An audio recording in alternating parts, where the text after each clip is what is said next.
Hello students, myself Rakesh Misra. Now I am going to describe you the epidemiology of AIDS. In previous live classes, I have described you the history of AIDS, the concept of AIDS. As you all know, the ongoing topic is the infectious disease, among them the viral disease. The list of infectious disease is too long. As you all know, it may be the bacterial, viral, fungal, protozoan, etc. But the viral disease is ongoing topic. But viral disease, the list of viral disease are also very long. It may be the pox virus, the coronavirus, common cold, chikungunya, encephalitis, etc. In your syllabus, only 4 viral disease are held. The 4 viral disease are AIDS, common cold, dengue, chikungunya. One by one, I will describe you each of them. Now, it's time to continue the AIDS. AIDS, the concepts of AIDS is over regarding the full form and particular meaning of the expand form of AIDS. And also I have described you the historical perspectives and discovery of AIDS. In previous live classes, the epidemiology was promised and it will explain in this video lecture. The mode of transmission or epidemiology is very important to understand the AIDS.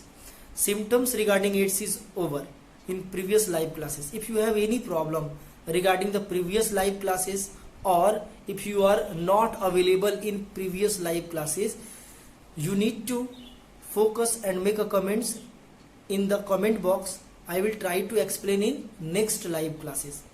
In this video lecture, now back to the whiteboard in order to understand the epidemiology. Epidemiology of AIDS, or it is also known as mode of transmission. Listen carefully. How do AIDS spreads from one person to another person? There is need to know. First of all, the blood transfusion. Notes आप लोग साथ साथ बनाते चले. Blood transfusion के through AIDS one person to another person फैलता है. सबसे ज्यादा चांस किसका होता है? जो रेगुलर ट्रांसफ्यूजन करवाते हैं, यानी ब्लड जो है जिनको रेगुलर जरूरत पड़ती है, हमेशा हफ्ते में एक बार या महीने में एक बार. ठीक है, ये ब्लड का जो हमारे बॉडी के अंदर का लिक्विड फ्लूइड है, उसमें एड्स जो है पूरी तरह से स्प्रेड आउट हो चुका होता है. ठीक है, और वो एक मीडियम होता है एक पर्सन से दूसरे पर्सन में फैलने के लिए. और उसमें कुछ फिजिकल ऐसे भी है जो ऑब्जेक्ट है, जैसे आपका निडिल हो गया. ठीक है, इन्फेक्टियस निडिल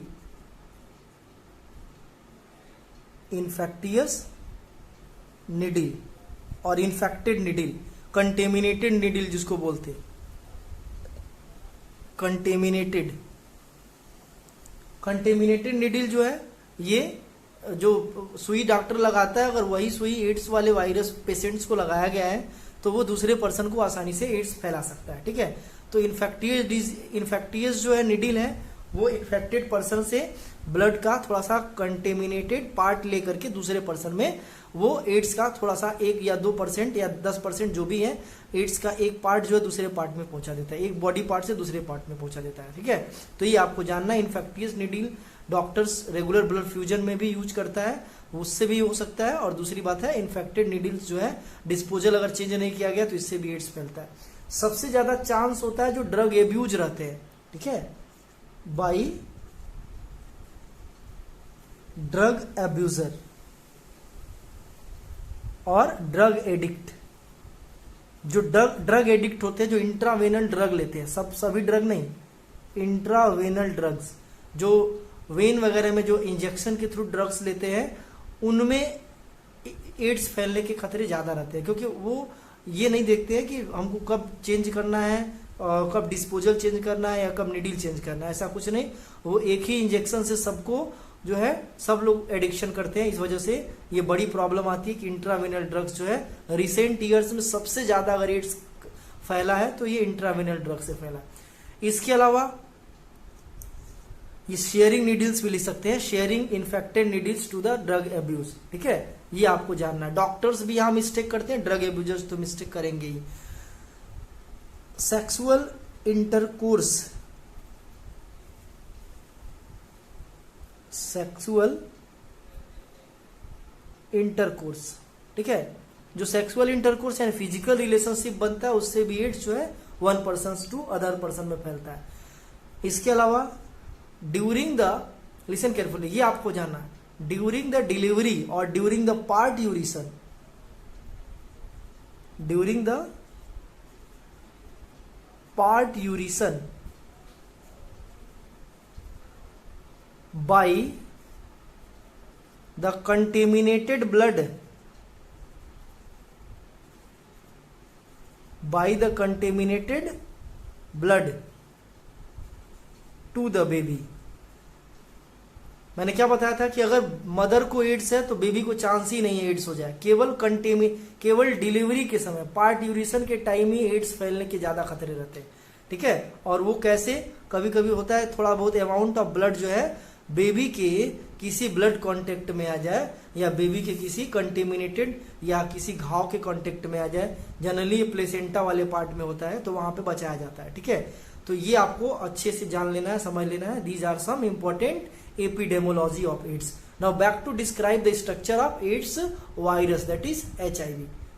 अभी एक चीज में और जानना है कि कभी कभी क्वेश्चन पूछ देता है मॉस्किटो से एड्स क्यों नहीं फैलता है। देखो, no mechanical carrier of AIDS, लिख लेना कॉपी में, देयर इज, नोट करके लिख लेना, no mechanical carrier of AIDS, mechanical carriers of ads.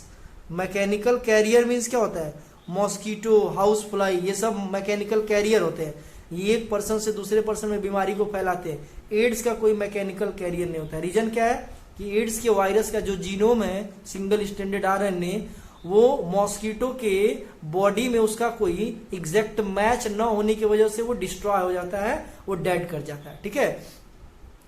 और सबसे बड़ी चीज है कि मॉस्किटो ब्लड सक करता है, तो मॉस्किटो के बॉडी में ब्लड तो आता है लेकिन वो ब्लड जो है रिलीज करने के बजाय सलाइवा रिलीज करता है जब किसी को काटता है। तो ये दो बेसिक रीजन है जिसकी वजह से एड्स वायरस जो है मॉस्किटो या मक्खी, हाउस फ्लाई नहीं फैलाते हैं, ठीक है। ये क्वेश्चन कभी कभी पूछ देता है। अब आते हैं structure of AIDS. Structure of AIDS virus, that is HIV, human immunodeficiency virus, full form है ह्यूमन इम्यूनोडिफिशियंसी वायरस। जब एड्स लिखेंगे तो इम्यूनोडिफिशियंसी अलग अलग लिखेंगे, जब HIV लिखेंगे तो इम्यूनोडिफिशियंसी एक ही में लिख देंगे। एक्चुअल में इसका स्ट्रक्चर बनाना बहुत आसान है, ऐसा ही स्ट्रक्चर कोरोना वायरस का भी होता है, ठीक है। एक सर्किल होता है, ऐसे आप सर्किल बना लेंगे आराम से, कोई बड़ी प्रॉब्लम नहीं होगी। इसमें 2 लेयर बनाना है, बाहर बाहर ऐसे 2 लेयर बना लिए, और इसके सेंटर में आपको क्या दिखा देना है, इसके सेंटर में प्रोटीन का लेयर दिखा देना है। ऐसे 2 प्रोटीन का लेयर होता है, ठीक है, इसको कैप्सिड बोलते हैं। This is the protein layer that is known as capsid, inner protein capsid and outer protein capsid. 2 layer capsids के होते हैं। ये डायग्राम आपको बना लेने, समझ लेने, ठीक है।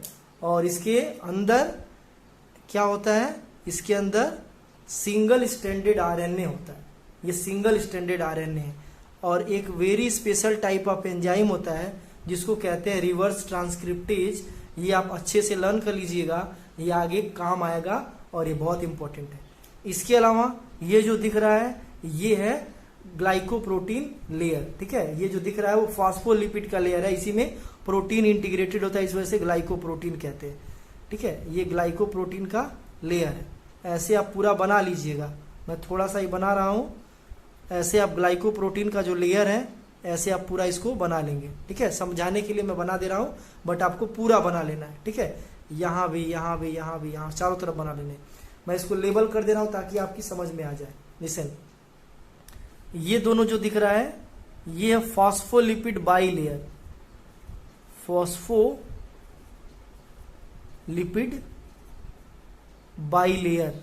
और ऐसा कोरोना वायरस में भी होता है, और अल्कोहल से ये डिसॉल्व हो जाता है, अल्कोहल में डिग्रेड हो जाता है, ठीक है। और ये क्या है, ग्लाइकोप्रोटीनस स्पाइक, ग्लाइकोप्रोटीनस स्पाइक।